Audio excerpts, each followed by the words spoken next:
Bismillahirrahmanirrahim. Assalamu alaikum class. Today we will be discuss multiple choice questions. What did Rutherford's alpha particle scattering experiments reveal about the structure of the atom? The right option is the nucleus is small, dense, and positively charged. According to Rutherford's alpha particle scattering rule, the atomic number of an atom represents. बेटे atomic number क्या हमारे पास represents करता है? That number it is represents number of protons in the nucleus. That is a B option is the right option. Which type of radiation is positively charged and consists of two protons and two neutrons? बेटे कौन सी radiations हैं जो कि positively charge होती हैं और consist करती हैं two protons and two neutrons? हम लोगों ने कौन सी रेडिएशन पढ़ी थी? Alpha radiations which have two protons and two number of neutrons which is an alpha particle. A option is the right option. 20.4. The process by which an unstable nucleus emits radiation and transforms into a more stable nucleus is called. Unstable nucleus emit करके radiation stable nucleus में change होता है. That process is called radio active decay. 20.5. Nuclear fission involves. Nuclear fission reaction क्या है बेटे? हमने पढ़ा था कि ये स्प्लिटिंग है हैवी न्यूक्लियस की, हैवी एटॉमिक न्यूक्लियाई की इनटू अ स्मॉलर वंस. और हमारे पास न्यूक्लियर फ्यूजन रिएक्शन क्या होता है? जिसमें हमारे पास दो लाइटर न्यूक्लियाई जो है वो मिलते हैं और फ्यूज़ होते हैं और एक हैवी न्यूक्लियस में चेंज होते हैं. What does Einstein's equation E is equals to M C square explains? E square E is equals to M C square. This is Einstein equation. ये क्या हमारे पास एक्सप्लेन करती है? That explains the equivalence of mass and energy. ये equivalence show करती है mass and energy की. 20.7. Which of the following is a practical application of nuclear radiation? कौन सी प्रैक्टिकल एप्लीकेशन न्यूक्लियर रेडिएशन की? A option cooking food in microwave oven, medical imaging and cancer treatment, solar energy generation या airplane navigation system. The right option is medical imaging and cancer treatment. B is the right option. 20.8. What are the potential effects of ionizing nuclear radiation on biological tissues? What is the answer? That is the answer is a B option is the right option. DNA damage and cancer. Short answer questions. Define the atomic nucleus. What are its two main characteristics? बेटे atomic nucleus क्या है? Atomic nucleus हम पढ़ चुके हैं कि एक small dense reason है at the centre of an atom compose of. Nucleus के अंदर हमारे पास क्या होता है? न्यूक्लियस के अंदर हमारे पास न्यूट्रॉन्स होते हैं, प्रोटॉन्स होते हैं. अब इनके करेक्टरिस्टिक्स क्या हैं? It consist most of the atoms mass. It has a positively charge due to a presence of proton. हमें पता है कि प्रोटॉन पे जो चार्ज होता है वो क्या होता है? पॉजिटिव होता है. जबकि न्यूट्रॉन जो है वो क्या है? हमारे पास चार्ज लेस है. We have no charge. What is the structure of an atom according to Rutherford's model? According to Rutherford's model, atom consists of a small positively charged nucleus at a center surrounded by a negatively charged electron that orbits the nucleus. Most of atom's volume is an empty space. 20.3. How does alpha radiations differ from beta radiations? बेटे हम पढ़ चुके हैं कि alpha radiations क्या है. Alpha radiation is a positively charge particles which is helium nuclei with two protons and two neutrons. They have a two positive plus positive charge and have relatively a large mass. They have a low penetrating power and can be stopped by a sheet of paper. Beta radiation consists of a beta particles which have a high speed electrons or positrons. Its charge -1 or +1. They have a large penetrating power, alpha particles, and can be stopped by a thin sheet of aluminium.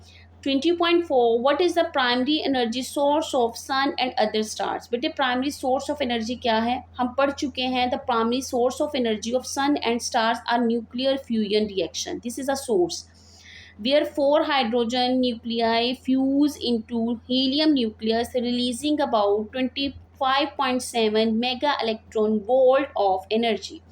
Names the equation proposed by Einstein that relates energy and mess. हम पढ़ चुके हैं कि Einstein की equation क्या है previous lectures के अंदर, E is equals to M C square. It shows the relation between energy and mass. It is stated that small amount of mass converts into a large amount of energy. E is equals to energy, m is equals to mass, and c is the speed of sound. 20.6 what is the principle behind carbon dating and its application? और इसके application के पीछे क्या principle है carbon dating के? As you can see that carbon 14 हम पढ़ चुके हैं कि प्रेजेंट होते हैं सारी की सारी लिविंग ऑर्गेनिजम्स में, जो कि एक्सचेंज करते हैं carbon with environment keeping a constant level of carbon 14 after death intake stops. जब डेथ हो जाती है किसी भी प्लांट्स की, एनिमल्स की, लिविंग ऑर्गेनिजम्स की, तो ये प्रोसेस स्टॉप हो जाता है और ये बिगिन स्टार्ट हो जाता है decay. By measuring the remaining carbon 14 in a sample the age of object can be estimated. हम एज किसी भी एलिमेंट की एस्टिमेट कर सकते हैं उसके after decaying of carbon 14. Applications essential tool है, कहाँ कहाँ पे हम यूज़ करते हैं? आर्चियोलॉजी में, जियोलॉजी में and anthropology, helping research to determine age of artifacts, fossils and ancient remaining. 20.7 define nuclear fusion with an example. बेटे न्यूक्लियर फ्यूजन हमने पढ़ा था एक ऐसा प्रोसेस जिसमें दो या दो से ज़्यादा लाइट न्यूक्लियाई आपस में कंबाइन होते हैं और एक हैवियर न्यूक्लियस में चेंज होते हैं which releasing huge amount of energy. जिसमें आपके पास एग्जाम्पल क्या है? आपके पास ड्यूटियम या ट्रिटियम आपस में फ्यूज होंगे, it will be change into a heavy nucleus alpha particle. This is a helium particle with a neutron emission with high amount of energy is releasing in this process. 20.8 Americium 241 undergoes alpha decay and produces an alpha particles. Write down the chemical equation for it and name the nucleus formed. अब वो क्या कह रहा है कि ये हमारे पास एक एलिमेंट है और इसका अल्फा डिके होगा. बेटे अल्फा डिके, अल्फा पार्टिकल्स हम क्या पढ़ चुके हैं? जिसके नंबर ऑफ प्रोटॉन्स 2 हैं एंड नंबर ऑफ न्यूट्रॉन्स भी 2 हैं. Number of protons will be 2 and number of neutrons will be 2. तो बेटे हम इसमें से जब 42 41 में से माइनस करेंगे 4 को और इसमें से माइनस करेंगे 2 को, तो it will be turn into 93 and it will be turn into 273. तो it will be change another element. हमने ये पढ़ा था कि जो Z है ये हमें आइडेंटिटी बताता है, this ID of an elements. तो it is that element is called neptunium 237 plus helium alpha particles की डिके के साथ. Constructed response questions. If an atom is mostly empty space, why do not we fall through solid objects or pass through walls? Electromagnetic repulsive force between electrons in atom prevents them from overlapping. According to a Pauli exclusion principle, restricts elements from occupying the same quantum state, that preventing us falling through the solid objects. Basically what is happening in this process, इसमें क्या होता है कि हमारे पास एक atom है. Atom में mostly हम कहते हैं कि एम्प्टी स्पेस होती है. जो टाइनी पार्टिकल्स होते हैं इनसाइड देम वो क्या करते हैं? पुश अवे करते हैं अदर इलेक्ट्रॉन्स को with a strong electromagnetic repulsive forces की वजह से. बेटे when you touch a wall the atom in your hands and the atom in the walls, जो एटम वॉल्स के होते हैं और जो हैंड में वो एटम्स होते हैं, इलेक्ट्रॉन्स होते हैं, वो क्या करते हैं? एक दूसरे को रिपेल करना स्टार्ट कर देते हैं. Due to repel they can not pass through, हम उससे पास नहीं कर सकते. So the pushing force makes things feel solid. Imagine a new radioactive element is discovered. How could scientists estimate its half-life without waiting thousands of years? Scientists can measure the activity of known quantity by radioactive element, calculates the decay constant, and then determines the half-life. हमारे पास हम सबसे पहले क्या करते हैं? उसकी activity को find out करेंगे. रेडिएशन डिटेक्टर यूज़ करेंगे. रेडिएशन डिटेक्टर यूज़ करके हम नंबर ऑफ डिकेज चेक करेंगे कि उसके कितने हुए. उसके बाद हम ये कैलकुलेट करेंगे कि मेजर करेंगे the activity, the number of activity decrease over a short period, कि कितने एक्टिविटी जो है डिक्रीज हुई है with the passage of time. उसके बाद use radioactive decay law to calculate decay constant. फिर हम डिके कांस्टेंट कैलकुलेट करते हैं and then calculate a half life. उसके बाद लास्ट पे हम उसकी हाफ लाइफ कैलकुलेट कर लेंगे. If gamma rays do not change the number of protons and neutrons in a nucleus, why are they still considered dangerous? क्यों फिर हम इन्हें dangerous consider करते हैं? Because it has a high energy, can cause ionizing in matter, damage DNA, क्योंकि ये easily pass कर जाती हैं किसी मटेरियल से and other biological molecules, leading to a cell damage, mutation and potentially cancer. बेटे गैमा रेज के अंदर ये आपकी कैपेसिटी होती है कि ये हाईली आयोनाइजिंग कैपेसिटी रखते हैं, ठीक है, हाई एनर्जी वेव्स हैं और इनकी डीप पेनिट्रेशन होती है, तो ये बॉडी इसलिए it is very dangerous for a human body. If a carbon 14 stop forming in the some atmosphere today, how would the affect the use of carbon dating in the future? If carbon 14 stopped forming, अगर बनानी छोड़ दी जाए, the atmospheric ratio of carbon 14 to carbon 12 would decrease, leading to an underestimate of age of older samples and eventually rendering carbon dating less accurate and unusable for very old samples without significant correction. अब बच्चे इसका मतलब ये है कि अगर carbon 14 जो है वो स्टॉप हो जाए फॉर्मिंग, तो उससे क्या होगा? सबसे पहले कि जो हमारे लिविंग ऑर्गेनिजम्स हैं would stop taking fresh carbon 14, carbon 14 उनके लिए फ्रेश लेनी मुश्किल हो जाएगी। The second is thing is this, कि एटमॉस्फेयर में इसकी वैल्यू कम हो जाएगी।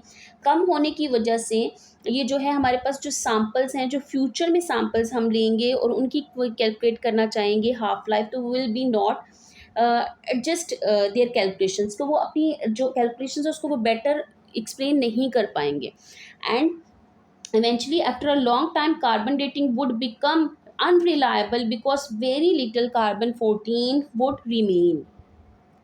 The last question is, what is the difference between nuclear fission and nuclear fusion in terms of process and energy? बेटे nuclear fission हम पढ़ चुके हैं, splitting of heavy nucleus into small nuclei. Fission is initiated by neutron bombardment. Fusion is a combining of light nuclei into heavy nuclei. Fusion release more energy per unit mass and requires extreme high temperature and pressure. बेटे you have to mention an example, आप यहाँ पे fusion reaction की एक example और यहाँ पे एक फ्यूजन रिएक्शन की एग्जांपल आप ज़रूर ऐड करेंगे, चाहे आप यहाँ पे फिशन और फ्यूजन, फिशन के लिए आप और फ्यूजन के लिए डिफरेंट, आप फिशन के लिए तो आराम से ड्यूट्रियम ट्रीटियम वाली कर दें और यहाँ पे फ्यूजन के लिए आप यूरेनियम जो है वो स्प्लिट होता है आपके कितने एलिमेंट्स में, बेरियम में एंड क्रिप्टॉन में, with the emission of 3 neutron plus high amount of energy, जब उसके ऊपर स्लो न्यूट्रॉन की बम्बार्डमेंट की जाती है। इसमें हमारे पास क्या है, आपका जब ड्यूट्रियम कंबाइन होता है ट्रीटियम के साथ, it will B formation of a helium atom plus with the emission of neutron plus energy. You should write this equation, आप इस इक्वेशन को दोनों में ज़रूर मेंशन करेंगे कि फिशन प्रोसेस के अंदर क्या हो रहा है और एज वेल एज आपके न्यूक्लियर फ्यूजन प्रोसेस के अंदर क्या प्रोसेस अक्रिंग हो रही है। Okay class, now we have completed this chapter in detail. Your next task is to be solve comprehensive questions. Please read each question carefully and try to find answers on your notebook. After complete the task, I will provide the correct answers to you. To all the comprehensive questions will be attached with your planner. You can check your work and revise your chapter.